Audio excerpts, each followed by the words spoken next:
Ayan, good morning guys. In today's video ay susubukan po natin yung ating pressure washer na Black & Decker. Ito po ay rated na 1,300 watts.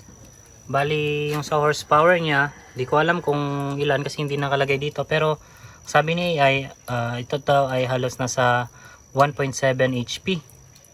So, medyo malaki-laki yung kanyang horsepower, no?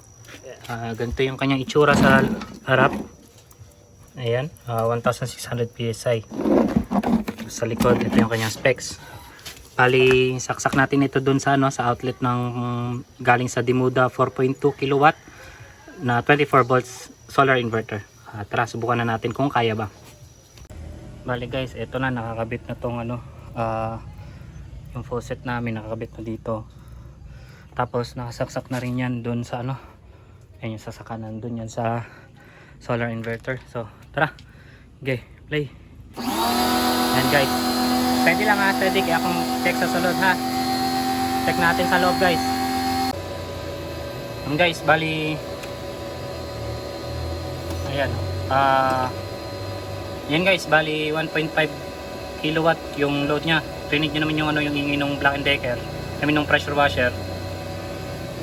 Ayun, sobrang ingay. Umabot siya ng 1.4, 1.5 kilowatt yung load. So far, wala naman siyang aberya. 400 watts yung PV pala natin, kaya nasusupply niya pa, hindi pa lumilipat ng grid.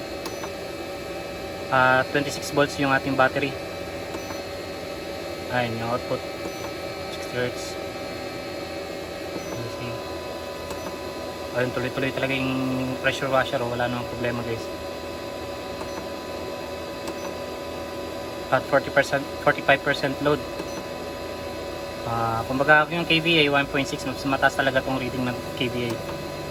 Pero yung niya, yung kilowatt hour lang 1.5.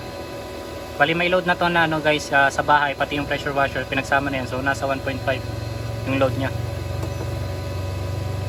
Tapos yung PV nakakatulong na din sa pag-supply ng kuryente.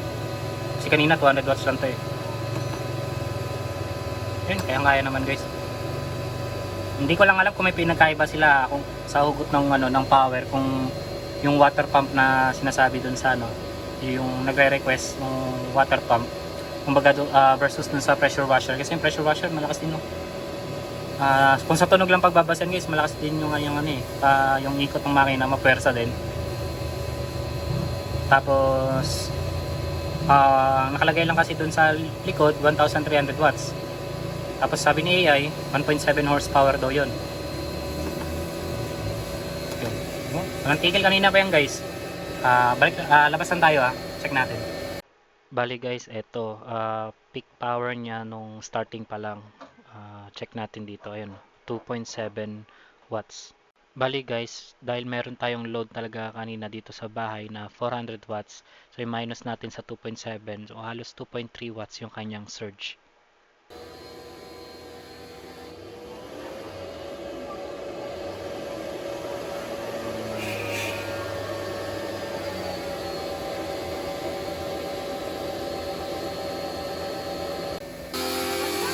Ayan guys,